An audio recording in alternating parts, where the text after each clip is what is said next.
बहुत प्रणाम है। आइए हम एकादशी महात्म एकादशी महिमा सुन रहे। एकादशी से बड़ा व्रत इस मृत्यु लोक में कोई नहीं है।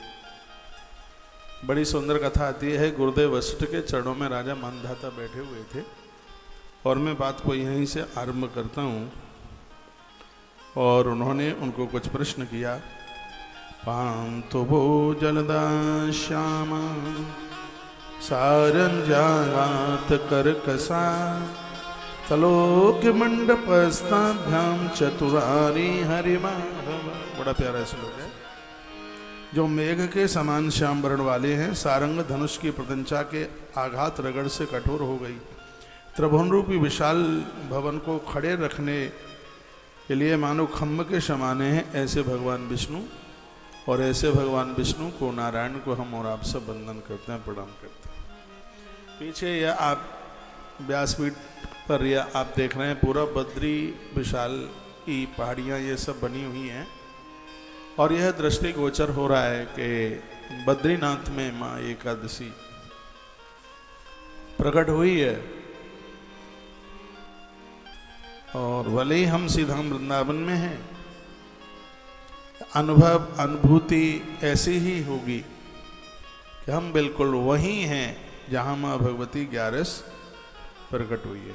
सुरासुर शिरो रत्न निर्गष्टा मणिरंजिता हरिपादाम्बुज तुंदमाविष्टाया पदमस्तु।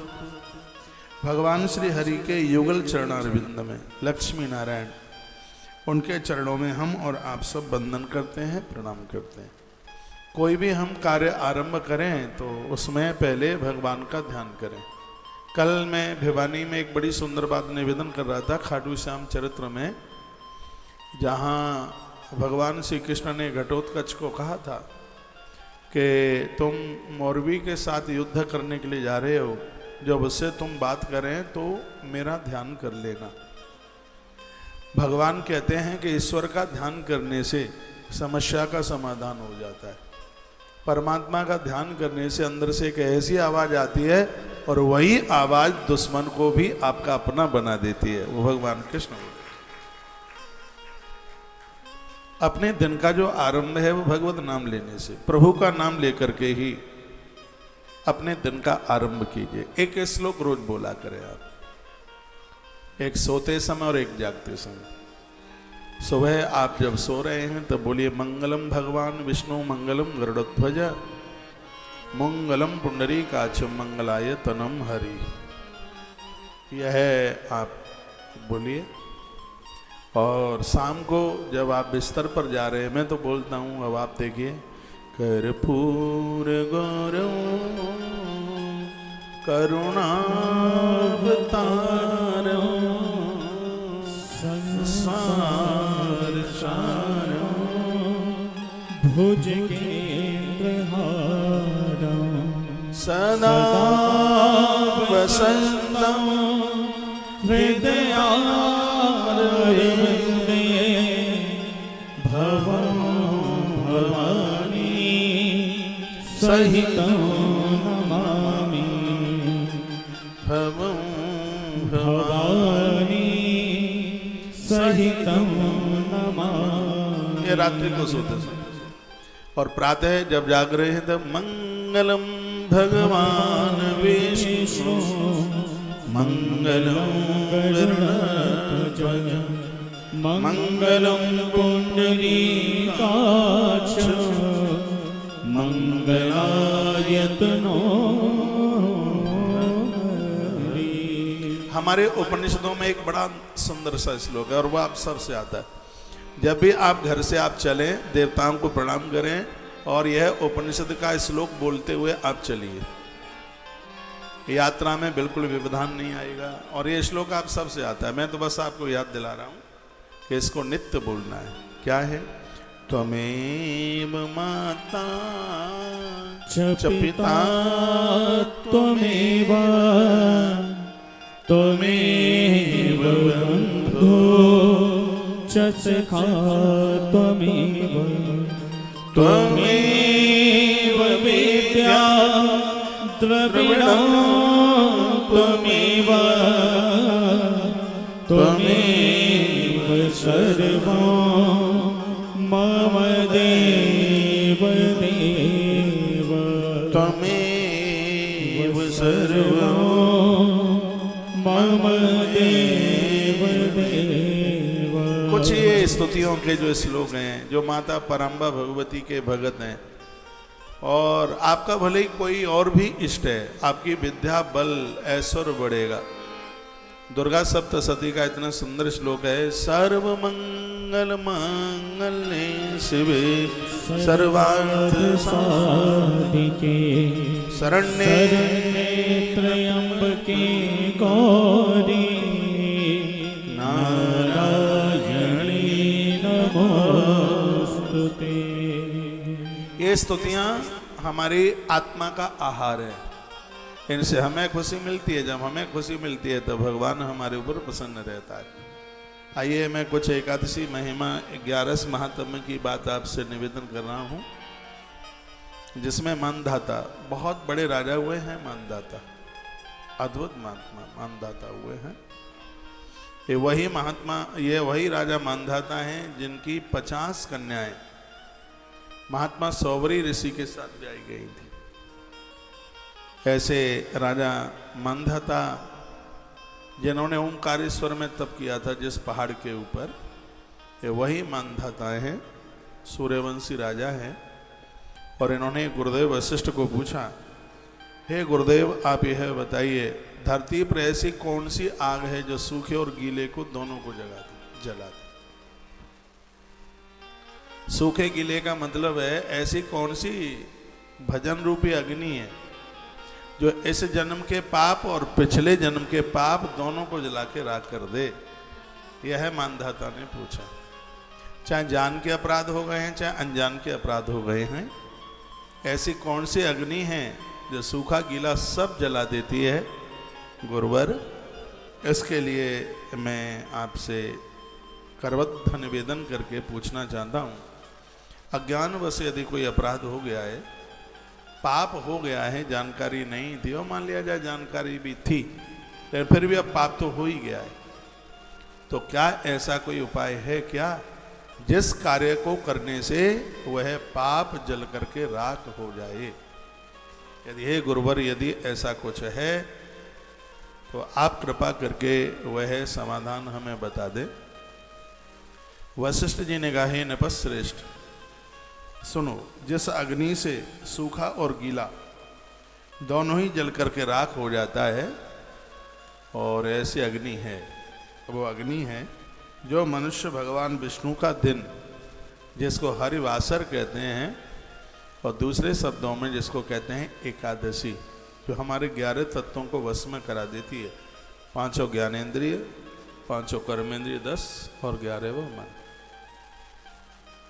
इन तीनों, ये जो इन 11 तत्वों को काबू में करा देती है राजन, बद्रीनाथ में प्रकट होने वाली वो एकादशी। जो भी कोई स्त्री पुरुष एकादशी का व्रत करते हैं, छोटे बड़े कोई भी इस व्रत का पालन करते हैं, तो उनके संपूर्ण, देखो यहां कितनी सुंदर बात कही है, आपने 3 वर्ष यदि एकादशी का व्रत कर लिया और उसका उद्यापन कर दिया, ठीक से आपका यह व्रत हो गया, तो इस ग्रंथ में लिखा है कि यह एकादशी 11 जन्मों के पापों को जला के खाक कर देती है, इसलिए इसका नाम एकादशी। 11 जन्मों के पाप जलाती है एकादशी। और मैं तो आग्रह पूर्वक बराबर निवेदन करता रहता हूं, यदि आपको अन्न छोड़ने में कोई दिक्कत नहीं होती है, भोर में जल्दी जगने में कोई दिक्कत नहीं होती है, क्योंकि कोई भी आप व्रत करते हैं, यदि सूर्य उदित के बाद आप बिस्तरा छोड़ेंगे तो उस व्रत का पुण्य तो मिलेगा लेकिन पूरा नहीं मिलेगा। कोई भी आप व्रत करते हैं, इसमें सूर्य उदित होने से पहले ही बिस्तर छोड़ना होता है। तो गुरुदेव वशिष्ठ कहते हैं, राजन, यदि किसी ने एकादशी का व्रत एक नियम पूर्वक कर लिया है, तो एक जन्म के नहीं, उसके 11 जन्मों के पाप जल करके राख हो जाते हैं। इसके कुछ नियम हैं। इसके नियम ये है कि 1,00,000% द्वादशी के दिन गंगा जल और तुलसी पत्र मुख में जाना ही चाहिए। ये आप कुछ लिखने लायक बातें और आप भूल जाएंगे। तो यह द्वादशी वाले दिन तुलसी पत्र और गंगा जल। गंगा जल में तुलसी पत्र डालिए तो तुलसी दल बन जाता है। एकादशी वाले दिन कहीं कोई ऐसा भगवत अपराध हो गया, जैसे दिन में सो गए, तो इससे एकादशी खंडित होती है, ऐसे व्रत खंडित होता है। आपने तेल लगाया, सिर में मालिश करी, अपने शरीर में साबुन लगाया और कहीं बिना धुला हुआ कपड़ा पहन लिया, कुछ जूठे मुंह से आपने देवी देवताओं को छू लिया, ग्रंथ को छू लिया, तो इससे भगवदीय अपराध लगता है, भगवदीय दोष है यह।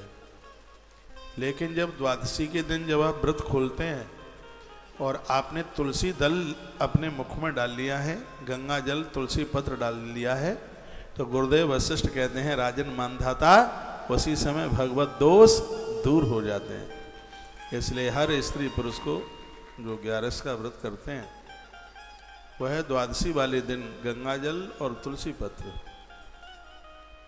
अपने मुख में डालें। जितने भी पापक कृत कर्म हैं वो एकादशी के दिन चावल में रहते हैं, चने की दाल में रहते हैं, मसूर मटर में रहते हैं और कांसे के पात्र में रहते हैं।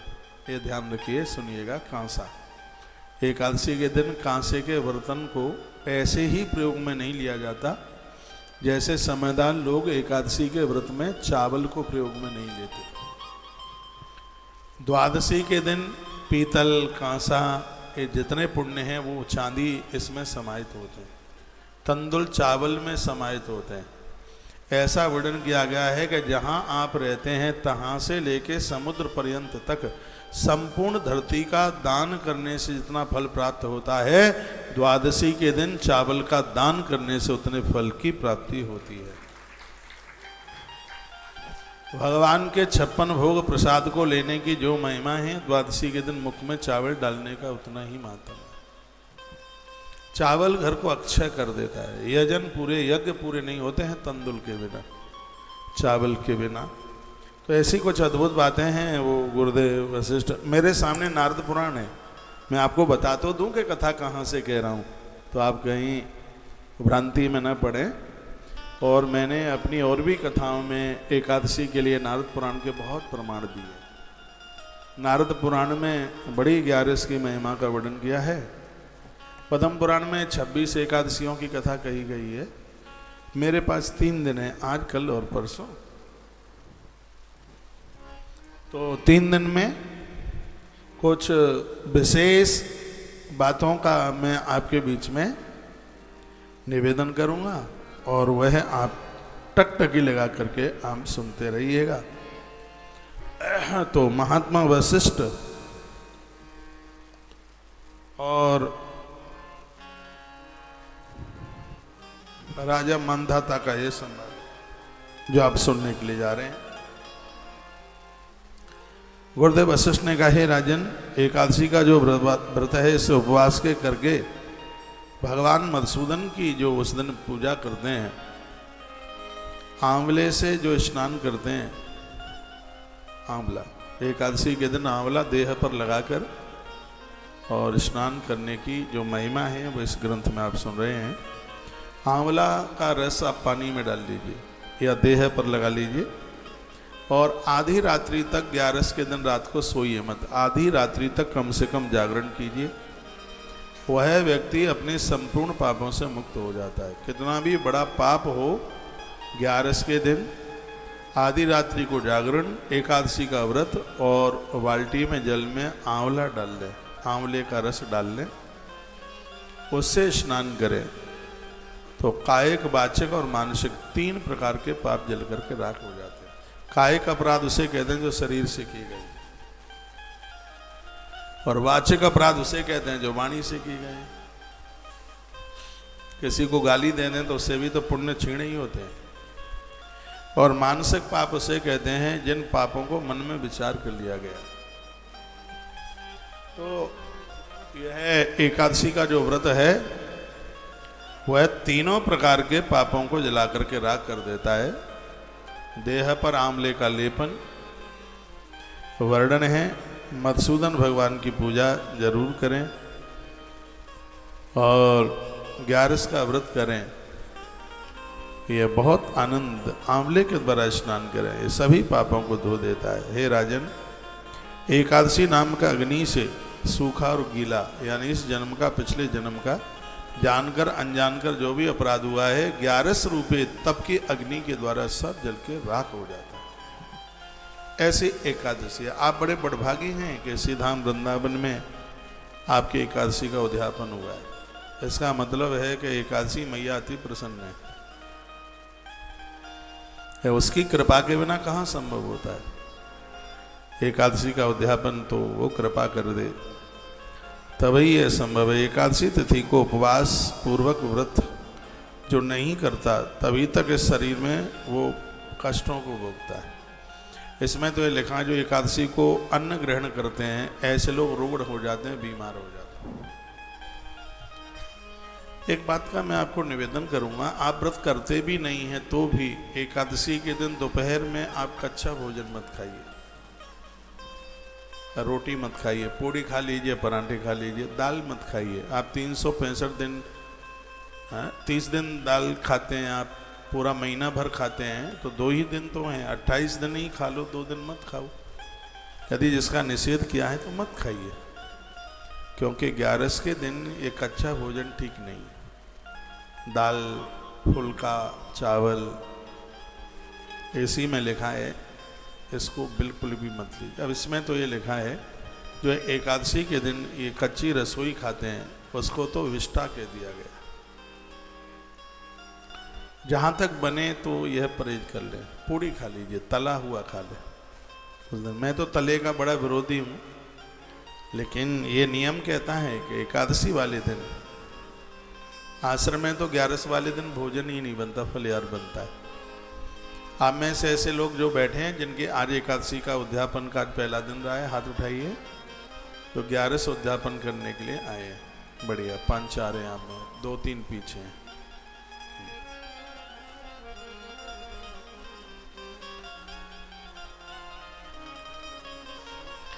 जो एकादशी के उद्यापन के लिए आए हैं वो तो फलहार करेंगे ही, लेकिन जो उनके संग आए हैं वो भी होटलों पर कच्चे फुल्के ना खाएं। वैसे तो इतनी अद्भुत व्यवस्था रही है कि बाहरी होटलों की जरूरत ही कहाँ है। आप भले ही 11 का व्रत करते नहीं हैं, लेकिन जब आप तीर्थ में जाते हैं तब तीर्थ में आप 11 का व्रत जरूर कीजिएगा। इस व्रत की बहुत बड़ी महिमा है। वर्णन क्या है कि मनुष्य जब तक भगवान पद्मनाभ के शुभ दिवस एकादशी तिथि को उपवास पूर्वक व्रत नहीं करता तभी तक उसके शरीर में कष्ट रहता है, बीमारियां रहती। 11 का व्रत करने से रोग हृदय में जगह नहीं बना पाते। 1000 अश्वमेध यज्ञ और 100 राजसूय यज्ञ करने से जितना फल प्राप्त होता है उससे ज़्यादा फल सिर्फ एक एकादशी करने से उससे भी ज़्यादा फल की प्राप्ति हो जाती है। अश्वमेध सहस्राणी वाजपेयी शतानिच। 1000 अश्वमेध यज्ञ करने से और 100 वाजपेयी यज्ञ करने से जितने फल की प्राप्ति होती है उतना फल सिर्फ एक एकादशी के करने से होता है। और आज की जो एकादशी है वो विशेष एकादशियों में से मोहिनी एकादशी है, बड़ी 11 में से, बड़ी एकादशी में से। और ऐसे समय में आप श्रीधाम वृंदावन में हैं, तो ये बहुत बड़े पुण्य की बात है।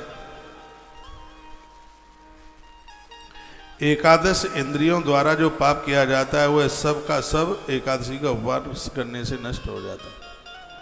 आँखों से, हाथों से, पांवों से, जीभ से, कानों से जो भी कोई अपराध हुआ है एकादशी का व्रत करने से वह सब नष्ट हो जाता है, ऐसा वर्णन है। हे राजन, यदि किसी बहाने से एकादशी का उपवास कर लिया जाए तो यमराज का दर्शन नहीं होता, फिर भगवान गरुण मृत्यु काल में अपना गरुण लेकर आते हैं और उस पर जीव बैठकर भगवान के धाम के लिए चला जाता है। यह है एकादशी की। अब क्या तो आपने कुछ ताली जोर से ज्यादा नहीं बजा दी क्या?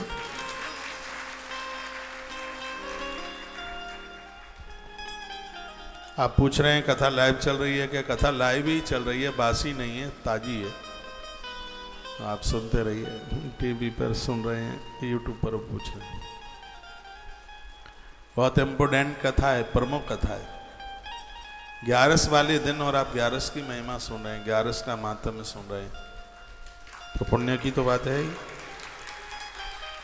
यह एकादशी स्वर्ग और मोक्ष दोनों देती है। मुक्ति प्रदानित करने वाली यह तिथि है। वर्णन किया गया है राज्य और पुत्र को प्रदान करने वाली है। जो किराए के मकान दुकान में रहते हैं, आप श्रद्धा से 11 का व्रत तो करके देख लीजिए। जिनको संतान नहीं है, सास माँ एकादशी का व्रत करती है और बहू बेटे को संतान नहीं है, एक बार संकल्प करके अपनी बहू को बेटे को अपनी एकादशी दीजिए। इससे बांझपन खत्म हो जाता है, ऐसा नारद पुराण के अंतर्गत वर्णन है। एकादशी वंश की वृद्धि करती है। माता पिता के जब तक करने से उसका पुण्य उसके बच्चों को प्राप्त होता ही है, इसमें कोई संशय वाली बात नहीं है। एकादशी शरीर को निरोग बनाने वाली है। हे राजन, एकादशी से अधिक पवित्र धरती पर कुछ भी नहीं है। ना गंगा न गया काशी, कुरु पुष्करम कुरुक्षेत्र च। वर्णन है, एकादशी से पवित्र गंगा भी नहीं है, काशी भी नहीं है, गया जी भी नहीं है, पुष्कर भी नहीं है, कुरुक्षेत्र भी नहीं है। अमरकंटक नर्मदा उद्गम वह भी नहीं है। देविका नदी ये जम्बू में पड़ती है। इसकी बड़ी महिमा का वर्णन किया है माँ देविका, जिसको विशेष नदियों में माना गया है, लेकिन एकादशी से बढ़कर वह भी नहीं है। यमुना भी नहीं है, चंद्रभागा नदी भी नहीं है। एकादशी से बढ़कर इस धरती पर कोई भी इससे बड़ा व्रत नहीं है, इससे बड़ा कोई भी पुण्य नहीं है। एक बड़ी सुंदर बात मैं आपको निवेदन कर दूं, धरती की 1 इंच जमीन भी न रह पावे, संपूर्ण धरती की 11 बार परिक्रमा आप करते हैं, पूरी धरती की, जिसमें भारत और भारत के बाहर के देश भी वो सब आ जाते हैं। सगरे मंदिर आ जाएंगे, सब नदियां आ जाएंगी, सगरे तीर्थ आ जाएंगे। संपूर्ण धरती की 11 बार 11 बार परिक्रमा करने से आप जितना पुण्य कमाते हैं उतना पुण्य सिर्फ एक एकादशी का व्रत करने से आप प्राप्त कर लेते हैं। वो भाग्यहीन है, सच में वो दुर्भागी हैं। इतनी बड़ी महिमा होने के बाद भी जो एकादशी को अन्न खाते हैं, व्रत नहीं करवाते। मैं बड़ा बड़भागी हूं, इतना भाग्यशाली हूं कि मुझे 39 वर्ष हो गई हैं व्रत करते करते एकादशी।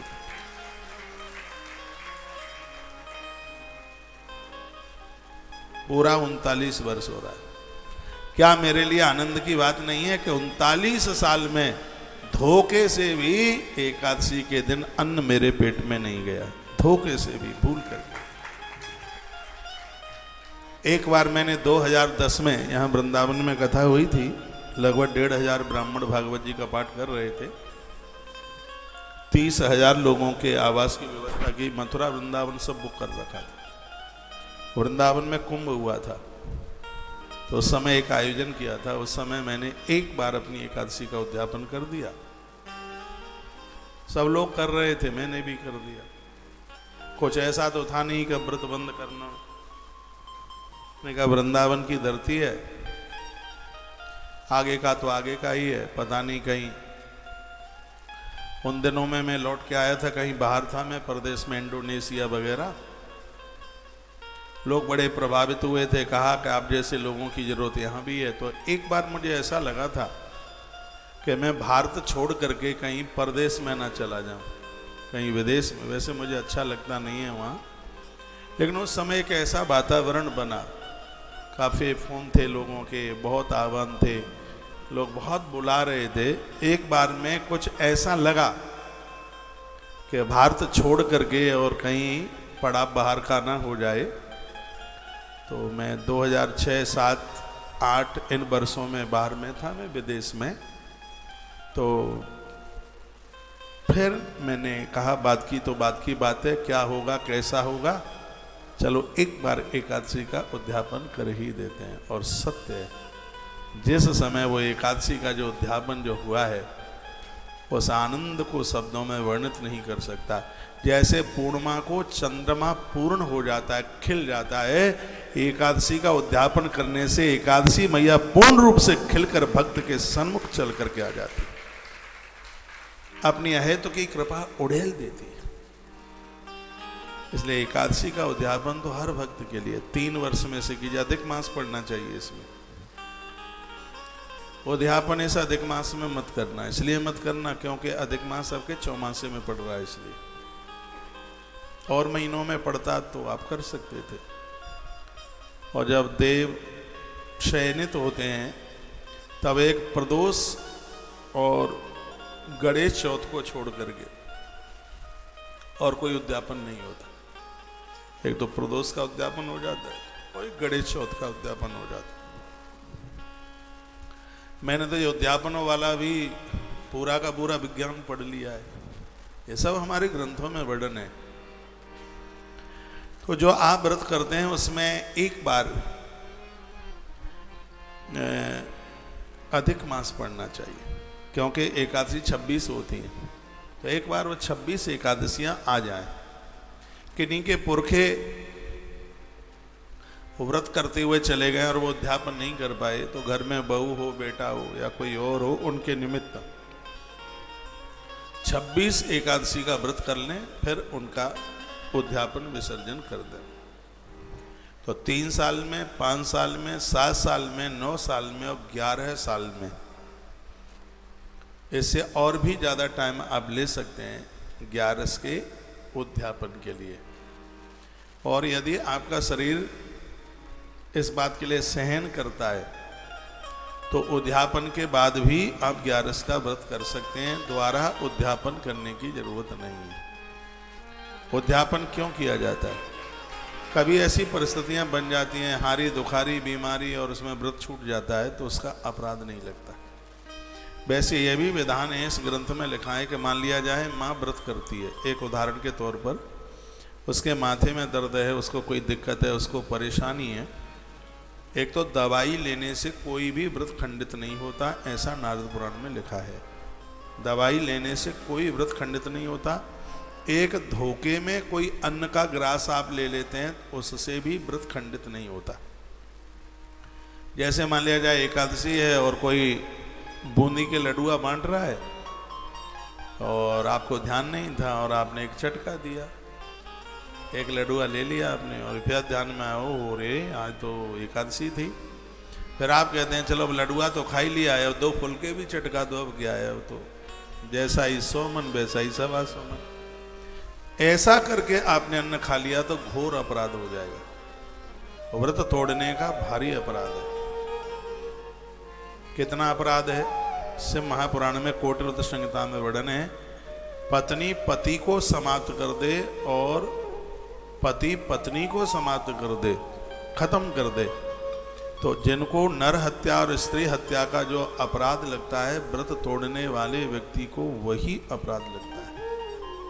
इसलिए बातों ही बातों में व्रत तोड़ा नहीं जाता। वो धोखे से आपने ले लिया है, फिर भी उस व्रत को पूरा कीजिए। हमने ये भी तो पढ़ा है कि इससे व्रत खंडित नहीं होता। जिस व्रत को आप हृदय से मानते हैं तो धोखे से भी अन्न जा ही नहीं सकता अंदर। यदि आपको पूरा ध्यान है, मैंने बहुत मंगल करे हैं, आज भी करता हूँ, अब तो मैं अन्न लेता ही नहीं हूँ, लेकिन जब लेता था तब भी मेरा कभी मंगल नहीं टूटा, मेरी कभी एकादशी नहीं टूटी। और आज मैं जो संकल्प ले लिया है मैंने, मुझे लगभग 4 साल होने को है और 4 वर्ष में धोखे से भी कोई अन्न का टुकड़ा मेरे पेट में नहीं गया, धोखे से भी।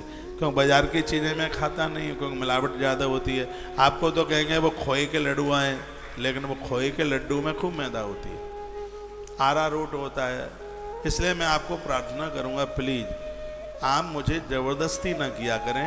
एक मैं बहुत संकल्प लिए बैठा हूँ, चल रहा हूँ, तो आप कहते हैं कि यह रबड़ी बिल्कुल दादू राम की दुकान की है, और उसके यहाँ पर बहुत दादू राम जी की दुकान पर बहुत अच्छे तरीके से बनाया जाता है।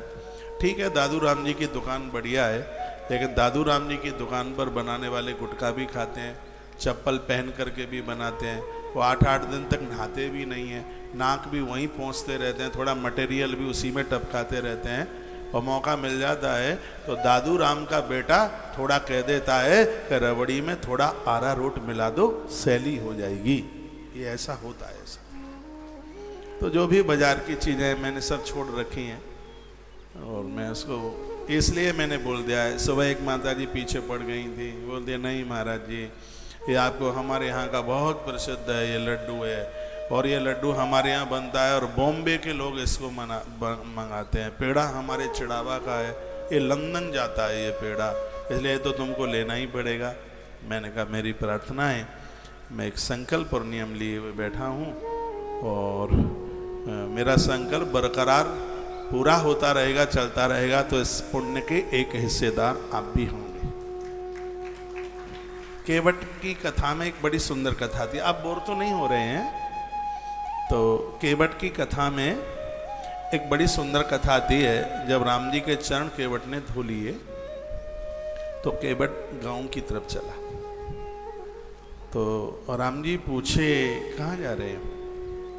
कहा भगवान, आंख में आंसू आ गए केवट के में। केवट रो पड़ा।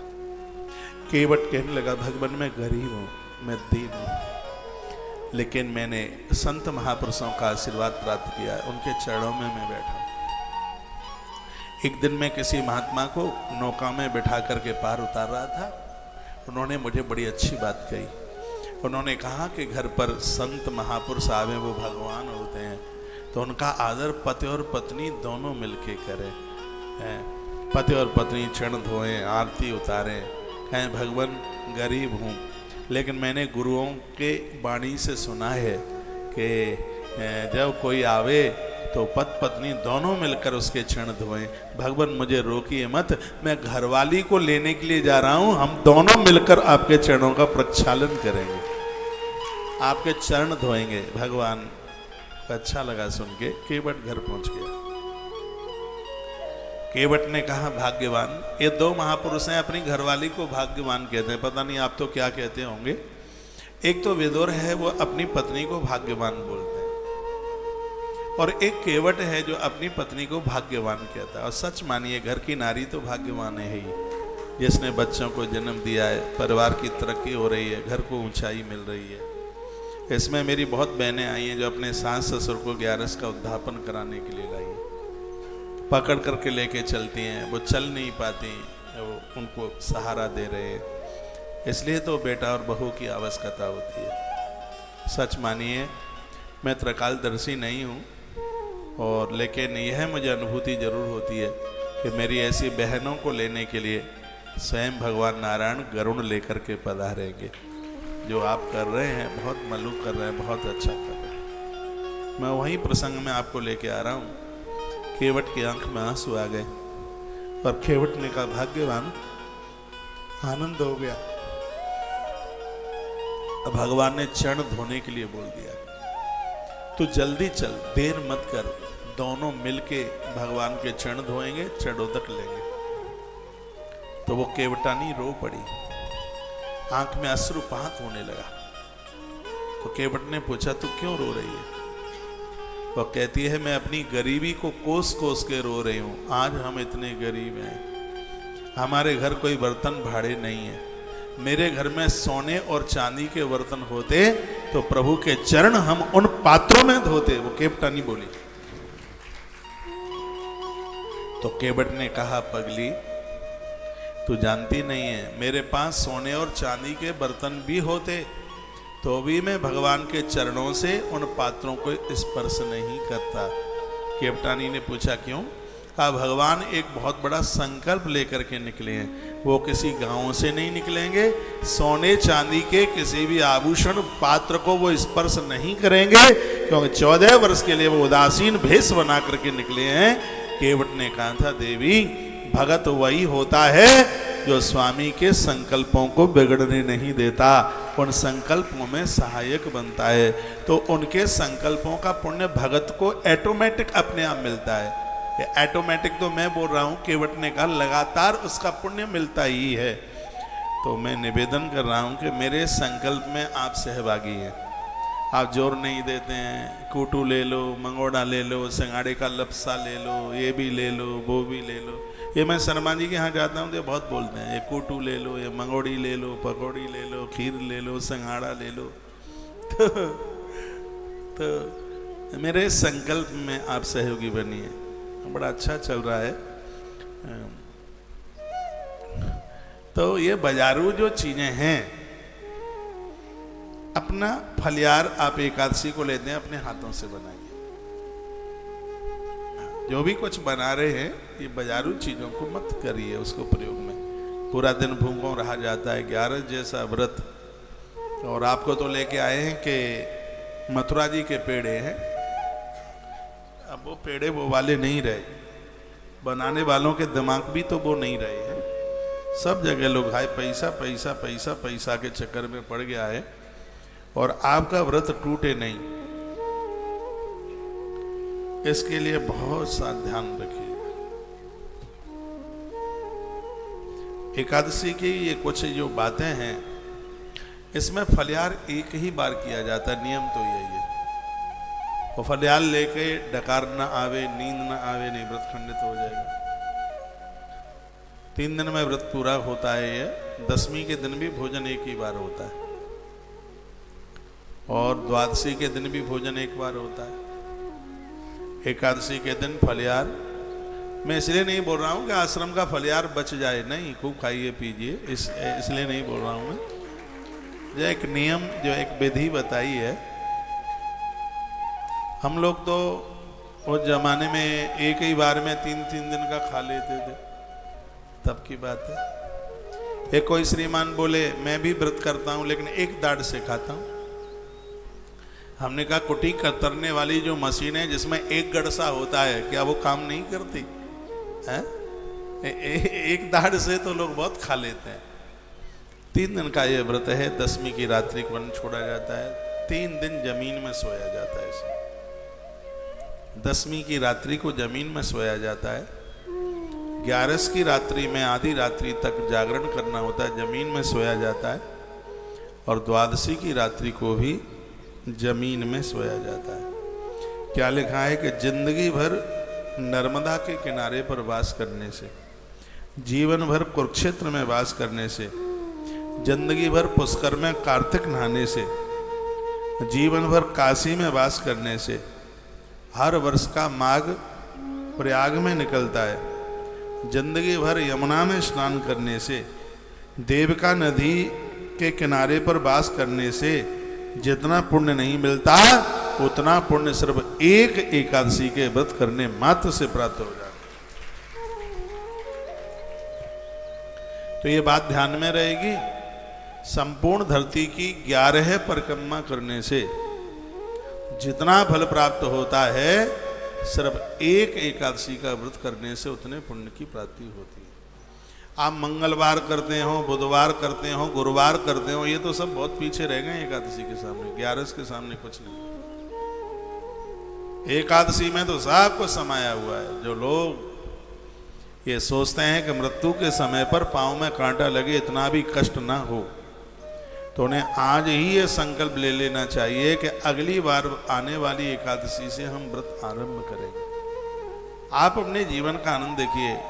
चाहे दुनिया भर की स्त्रियां इकट्ठी कर लें, बच्चे पैदा कर लें, धन इकट्ठा कर लें, लेकिन अंत में ग्रंथ का कहना यह है कि यात्रा तुमको अकेले ही करनी पड़ेगी।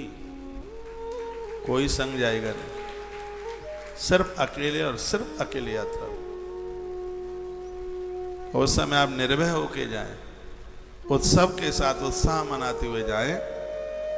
तो उसके लिए यदि आपका शरीर काम करता है तो आप एकादशी का व्रत अवश्य में कीजिए। इससे बड़ा कोई व्रत नहीं है,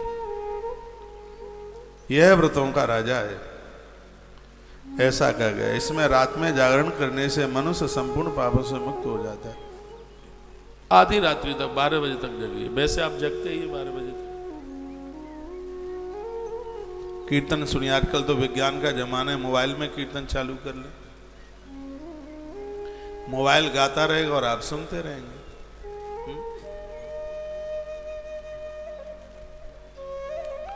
भगवान रात्रि जागरण करने से संपूर्ण पापों को जला देते हैं। हे राजेंद्र, एकादशी का व्रत करने वाले लोग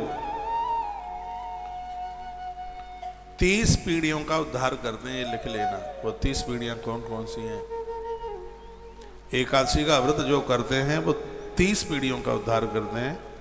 10 पीढ़ियां तो माँ के कुल की, मामा के यहाँ की, 10 पीढ़ियां पितृ कुल की और 10 पीढ़ियां पत्नी के कुल की।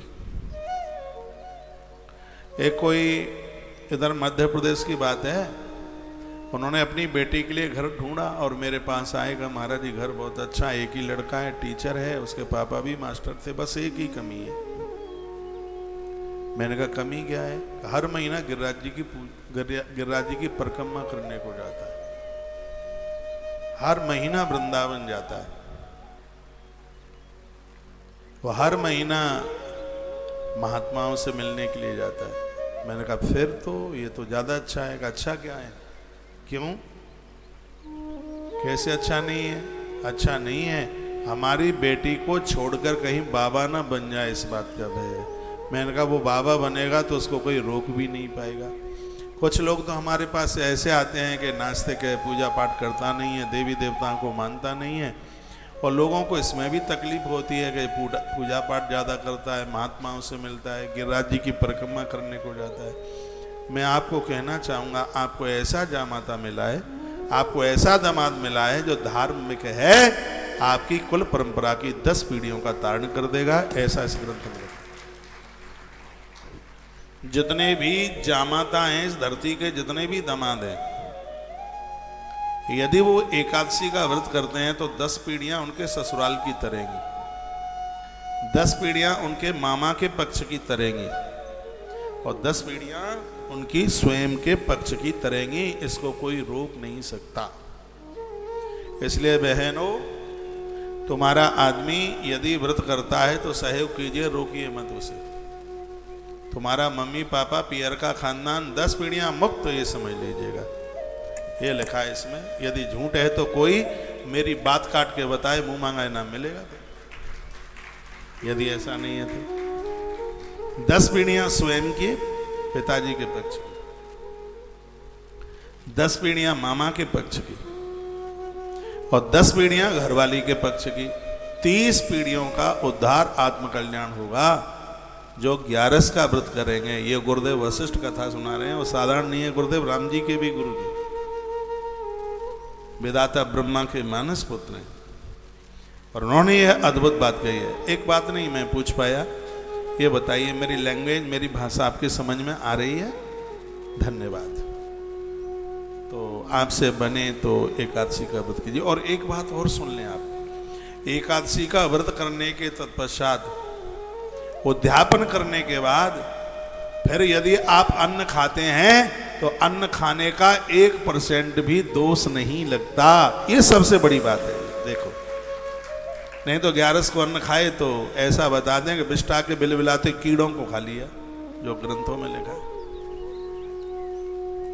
आपने एक बार एकादशी कर ली है, उसका उद्यापन कर दिया, और फिर आपने अन्न ग्रहण करना। एक कच्चा भोजन तो फिर भी मत करना। आपने पकी रसोई, आपने ये प्रसाद लिया है, तो वो अन्न खाने में 1% भी बिल्कुल दोष नहीं लगता, ऐसा हमारे ग्रंथ में। हरे वैष्णव जनों के लिए 11 का व्रत तो बहुत ज्यादा जरूरी है। ईश्वर ने हम लोगों के ऊपर कितनी कृपा कर दी, ऐसे खानदान परिवार में जन्म दे दिया। हम 8 साल की उम्र से व्रत कर रहे हैं। वो बच्चा कहाँ है? छोटा सा राम नहीं दिखा सुबह से, कहाँ है? हाँ? आश्रम में छोटा सा बालक है, 8 साढ़े 8 साल का है। ऐसे ही तो बच्चे बन जाते हैं, देख देख करके बन जाते हैं। देख वो एक बार देख लेता है, उसी को रिपीट कर लेता है, खुद उसी पर चलना शुरू कर देता है।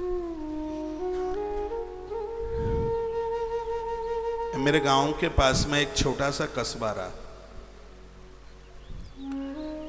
वहां एक जैनी महात्मा आए हुए थे बहुत टाइम पहले। मेरी उम्र 6-7 साल की होगी। मैं तो उन्हीं के साथ चला गया होता, लेकिन वृंदावन में रहना मेरी जन्म पत्री में लिखा हुआ था, यहाँ रहना। चला गया होता। उनका प्रवचन ऐसी छोटी सी उम्र में सुना, उसने हृदय के ऊपर असर किया। और ऐसा तो कुछ समझ में आता ही नहीं था कि जैनी महात्मा है।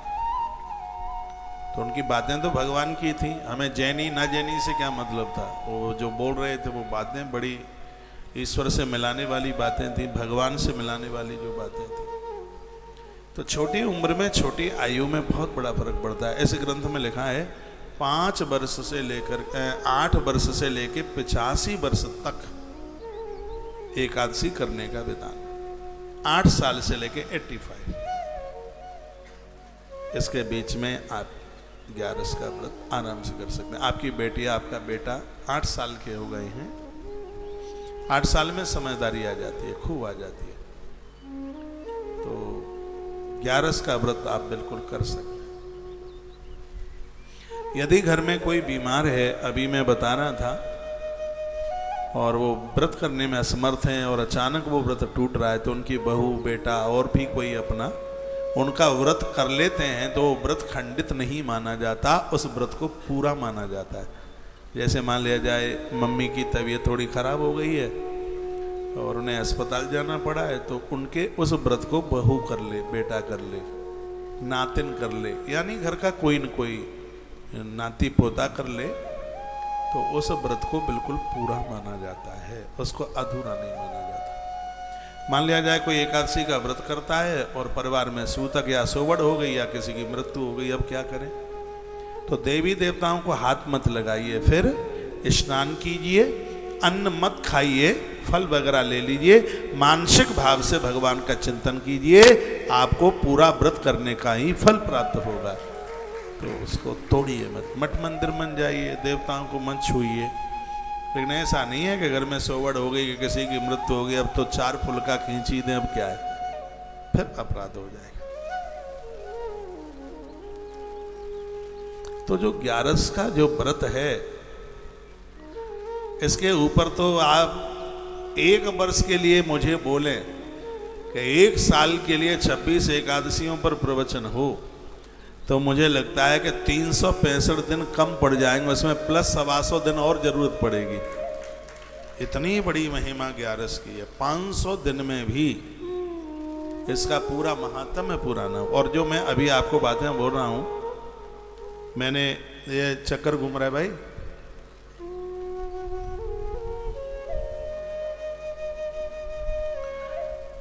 तो इसमें बहुत बातें ऐसी हैं जो बातें मैं पहली बार आपके बीच में निवेदन कर रहा हूँ। आइए तो पंक्तियाँ गा लें जिसमें 26 एकादशियों का नाम है। और ये एकादशी का ये भजन हमने कोरोना काल में बनाया था, और ये पंक्तियाँ हम गुनगुनाए लेते हैं, कहीं जाइएगा नहीं।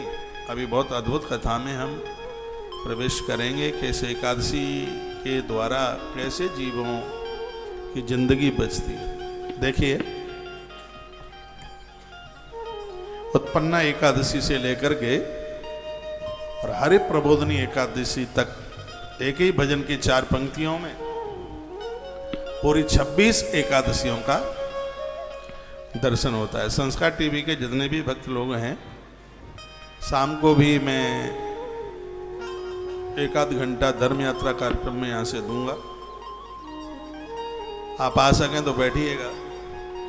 जो यह कार्यक्रम होगा वो कल सत्संग टीवी पर उसको आप प्रसारण में सुनेंगे। आपके कुछ प्रश्न होंगे, मुझसे यदि समाधान हो सकेगा तो मैं जरूर करूंगा।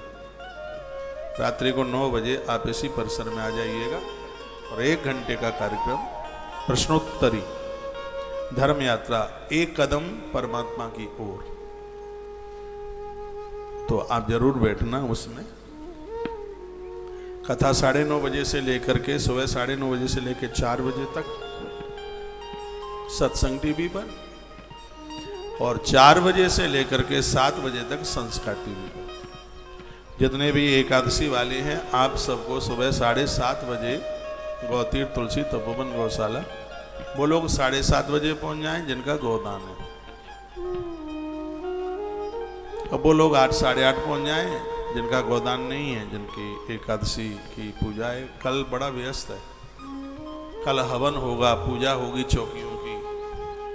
कल का देखिए क्या आनंद होगा, कल का कार्यक्रम बड़ा अद्भुत है। और जो एकादशी वालों के संग आए हैं वो भी वहाँ पहुँचे, दर्शन करने से भी बहुत ज़्यादा फल मिलता है। एक बार इस गौशाला की परिक्रमा जरूर लगाएं। बहुत लंबे चौड़े एरिया में सैकड़ों बीघा जमीन में गौशाला का निर्माण हो रहा है। आज आप देख के आए ही होंगे, देख के आए, नहीं गए हों कल जाइए। 84 खम्भे की परिक्रमा का एक फेरी लगाइए, गौ माता को प्रणाम कीजिए, बड़ा अद्भुत स्थान है।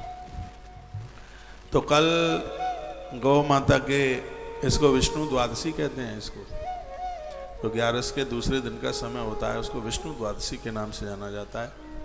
तो इसमें गैया के गौदान की बड़ी महिमा है। प्रदोष वाले दिन नंदी के दान की बहुत बड़ी महिमा है। और वैसे तो इस ग्रंथ में लिखा है कि जो जब जिस दिन हो जाए वही दिन अपने आप में विशेष है, वही दिन अपने आप में बहुत मान है। और अभी तो वैशाख का महीना चल रहा है, तो यह महीना तो बहुत ही दिव्य है, पावन है। सुबह 10 बजे से लेके 10:30 बजे तक आधे घंटे में दीक्षा का भी कार्यक्रम है। आज बहुत लोगों को दी है तो भी काफ़ी रह ही गए हैं।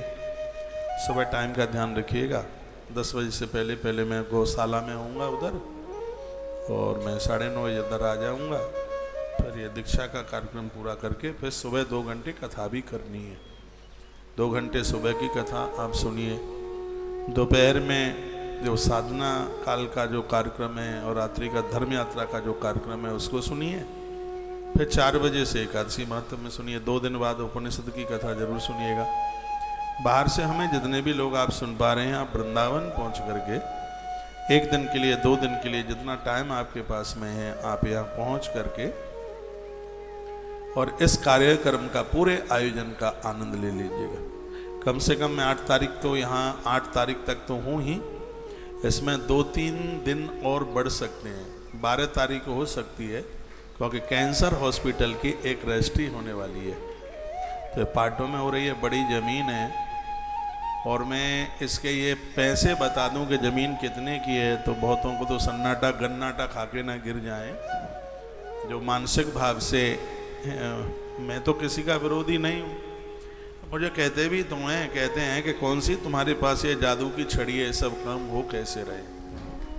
तो देखने में तो यह लगता है कि मुंह के ऊपर सामने वो बड़े खुश हो रहे हैं, लेकिन अब चलो, अब ऐसा ही है, क्या मतलब है हमें। तो इतनी लंबी चौड़ी व्यवस्था की ये कैंसर हॉस्पिटल की, मैंने आपको बोला है 300 करोड़ रुपए का कैंसर हॉस्पिटल, इसमें ज़मीन बहुत महंगी है। और संकल्प तो बहुत बड़ा है, काम बहुत बड़ा है, काम बहुत बड़ा है, लेकिन मेरा उत्साह भी बहुत बड़ा है, उत्साह छोटा नहीं है।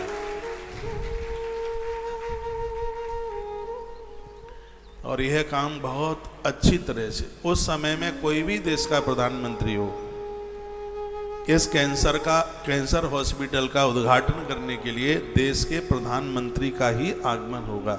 वो चीज़ ही ऐसी बन रही है, इस तरीके की बन रही है। गौ माता के 1000 गौ सदनों के निर्माण में बहुत जोर से लगे हैं, बहुत उत्साहपूर्वक लगे हैं। आप यहाँ आए हैं, एक बार ये सब आप देखिएगा। बाहर से भी मैं 8 तारीख तो कन्फर्म है ही, 12 तारीख तक मैं वृंदावन रुक सकता हूँ। यदि वो काम 8-9 में हो गया तो अच्छी बात है, 1 आध दिन और लगेगा तो 12 तक तो वो हो ही जाएगा, क्योंकि इतनी बड़ी रजिस्ट्रियों में कागज पत्रा पूरा करने में कभी कंप्यूटर जंप ले गया, कभी ये हो गया, कभी वो हो गया, और वो काम रुक जाता है। मेरे सिग्नेचरों की जरूरत पड़ती है। ये सब चीजें तो गौ माता के नाम है। संपदा पूरी गौ माता की है, पूरी संपदा गौ माता की। इसका नाम कामधेनु कैंसर हॉस्पिटल इसलिए है क्योंकि इसकी मालिकिन गौ माता है। तो मैया ने अधिकार दे दिया है तो मैं उसमें थोड़ा सिग्नेचर कर देता हूँ, उसकी जरूरत पड़ती है। तो यह हो जाएगा। 3 दिन मैं रांची में हूँ, झारखंड रांची, और वहीं से मैं कलकत्ता के लिए कथा के लिए निकलूँगा और वहाँ से फिर मेरी वापसी। सुखताल बड़ा अद्भुत स्थान है, श्रीमद् भागवत जी का उद्गम स्थान है। वहाँ तो हम साधना शिविर का भी बहुत आनंद लेंगे। वहाँ कथा 2 शिफ्ट की है, सुबह में भी है और शाम को भी है। दोनों कथाएं, सुबह की कथा सत्संग टीवी पर है और शाम की कथा संस्कार चैनल पर है। पूरी की पूरी कथा आप लाइव टेलीकास्ट, पूरी कथा का आप आनंद लेंगे। कलकत्ता वाली कथा के भी कुछ दिन संस्कार टीवी पर है, शाम को 4 बजे से। आप ही भक्त लोग कहते हैं कि हमारे यहाँ सत्संग आता नहीं है महाराज जी, ज़्यादा नहीं तो साल में, वो महीने में 10-5 दिन तो संस्कार टीवी पर कथा सुनने को मिल जाए। तो ये आपकी वजह से ही ये सब अच्छा ही अच्छा हो रहा है, सब बढ़िया हो रहा है। उपनिषद की कथा घर घर तक पहुँचे तो उसके लिए कथा संस्कार टीवी पर भी 4 बजे से आप सुन पाएंगे। तो 2 पंक्तियाँ हम गुनगुना लें एकादशी मैया की। आइए एक बार उन भक्तों के लिए आप तालियां बजाइए, चाहे यहाँ पहुँचे हैं चाहे अपने घर में बैठे हैं, जिन्होंने 8-11 के दिन यहाँ सेवा कार्यों में बहुत सहयोग किया है। मेरी व्यासपीठ से बहुत बहुत मंगलमय शुभकामनाएं उनके लिए। आइए 2 पंक्तियां समर्पित करें।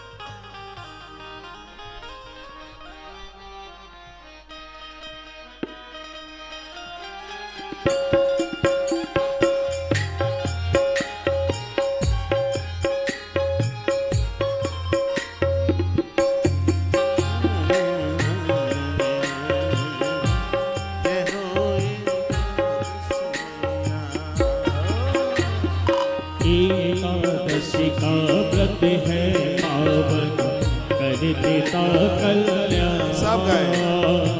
एकादशी का व्रत है पावन, कर देता कल्याण।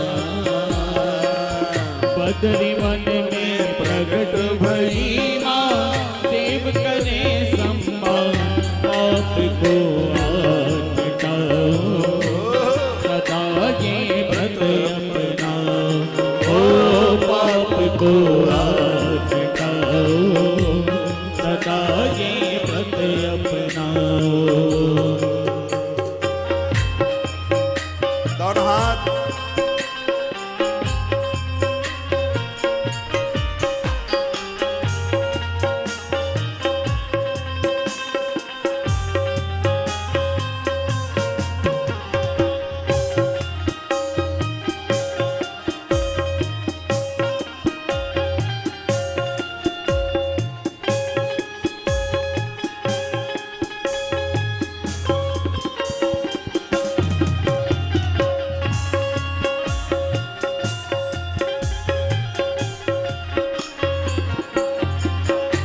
नारायण अंग से प्रगति, मुझ दैत्य को माने मारा। नारायण अंग से प्रगति, मुझ दैत्य को माने मारा। वरदान कृष्ण से पाया, भक्तों को तुमने तारा। वरदान कृष्ण से पाया, भक्तों को तुमने तारा। नाम मिला क्या रस माता का, नाम मिला क्या रस माता का। संतों की महिमा सा पाप को आज मिटाओ, सदा ये व्रत अपनाओ।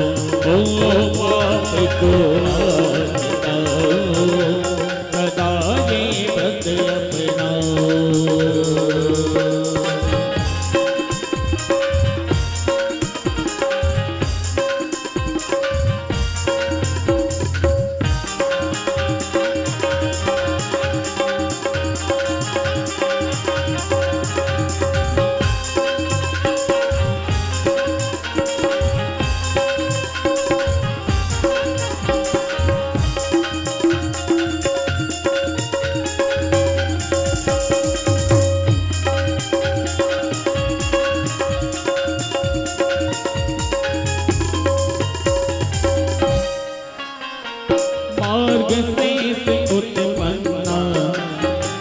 सफला पूस कहाई मार्गशीर्ष उत्पन्ना सफला पूस कहाई माघ मास माघ जया फागुन आवला आई मार्गशीर्ष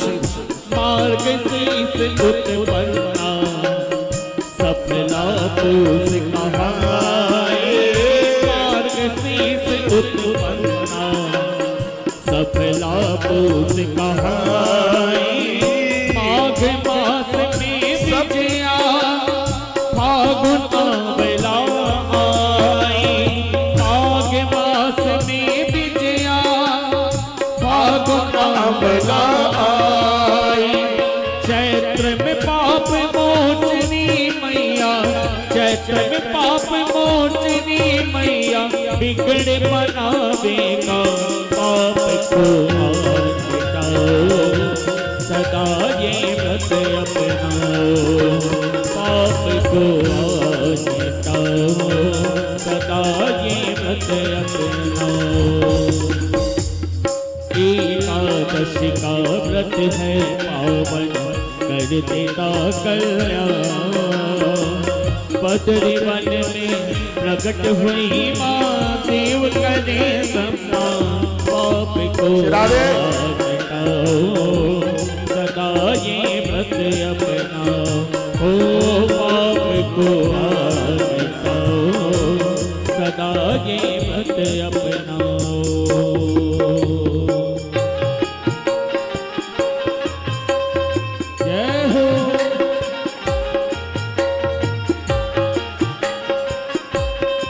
बोलो एकादशी महारानी की जय हो।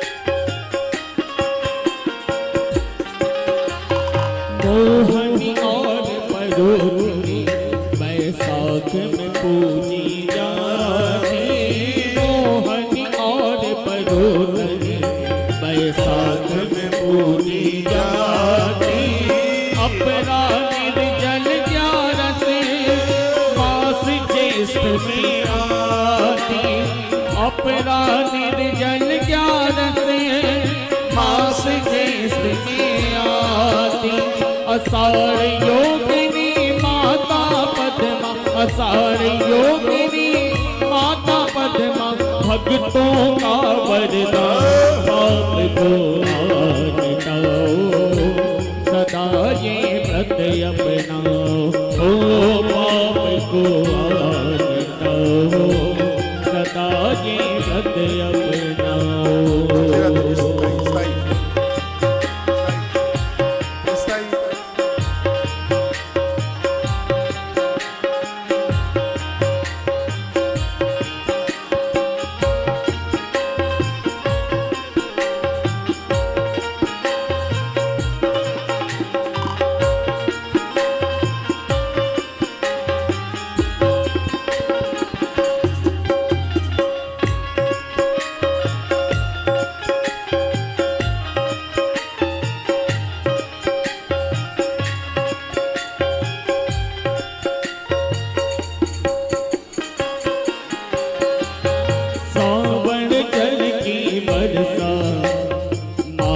कामिका आवे सावन जल की बरसा मातु कामिका आवे पुत्र दिय माँ ज्ञान से पुत्र तथा सुकहारे पुत्र दिय माँ ज्ञान से पुत्र तथा सुकहारे अजा और अजा और पावन भागव की अपने धर्म की पाप को मिटाओ सदा ये व्रत अपनाओ पाप को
कुछ ग्यारस माता आसोज महीना आई।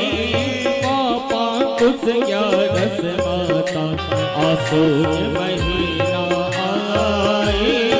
इंदिरा नाम मनोहर जो भक्तों की सुखदाई। इंदिरा नाम मनोहर जो भक्तों की सुखदाई। रमादेव उठनी कार्तिक में, रमादेव उठनी कार्तिक में, देव करे गुणगान पाप को हटाओ। सदा ये व्रत अपनाओ पाप को हटाओ। सदा ये व्रत अपनाओ। एकादशी का व्रत है पावन कर देता कल्याण। बद्री वन में प्रकट भई माँ देव करे सम्मान पाप को हटाओ। सदा ये व्रत अपनाओ पाप को हटाओ। सदा ये व्रत अपनाओ।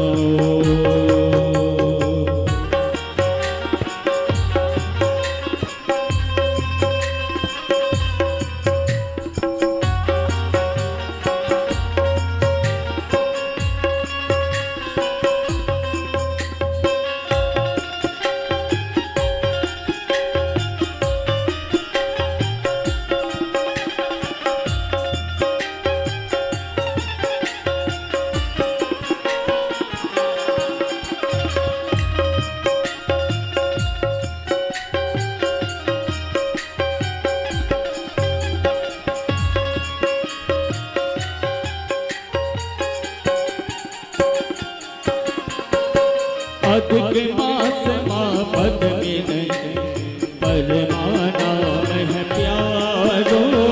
अधिक मास माँ पद में नहीं परमाना है प्यारो। 26 एकादशी करता ना मन में रहे अंधियारो। 26 एकादशी करता ना मन में रहे अंधियारो। कलयुग की माता तारनहारी, कलयुग की माँ तारनहारी पहुँचावे प्रभु के दान पाप को हटाओ।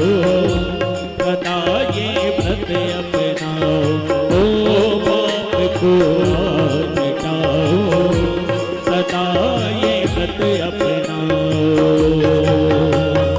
एकादशी का व्रत है पावन कर देता कल्याण। एकादशी का व्रत है पावन कर देता कल्याण। बद्री वन में प्रकट भई माँ देव करे सम्मान पाप को हटाओ। सदा ये व्रत अपनाओ ओ पाप को हटाओ। सदा ये व्रत अपनाओ।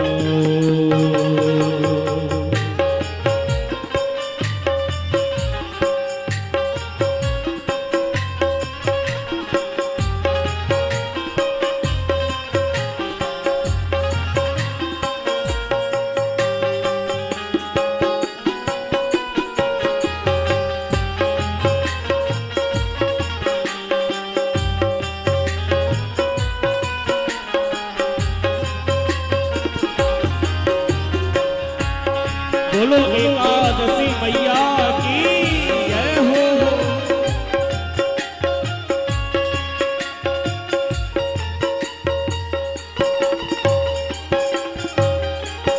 मोहनी और परोधनी बैसाख में पूजी जाती।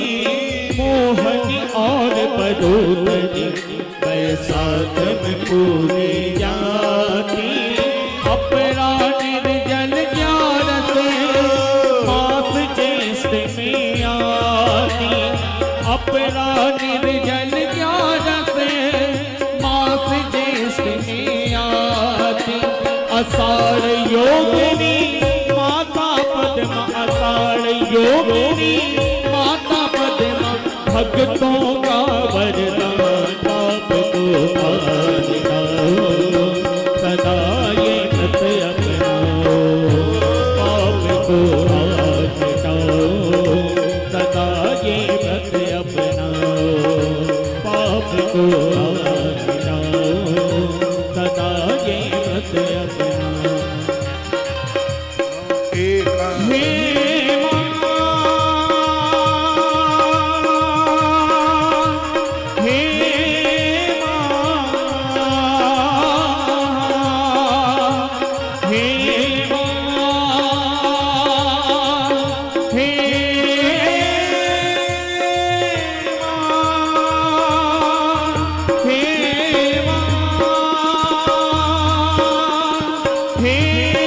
माँ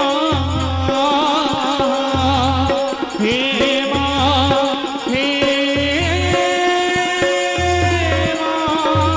बोलो एकादशी मैया की जय। आज के आनंद की जय हो जय जय श्री राधे श्री जय राधे जय जय श्री राधे श्याम। तो ये रही एकादशी मैया की महिमा। वर्णन क्या है कि 11 के व्रत से बड़ा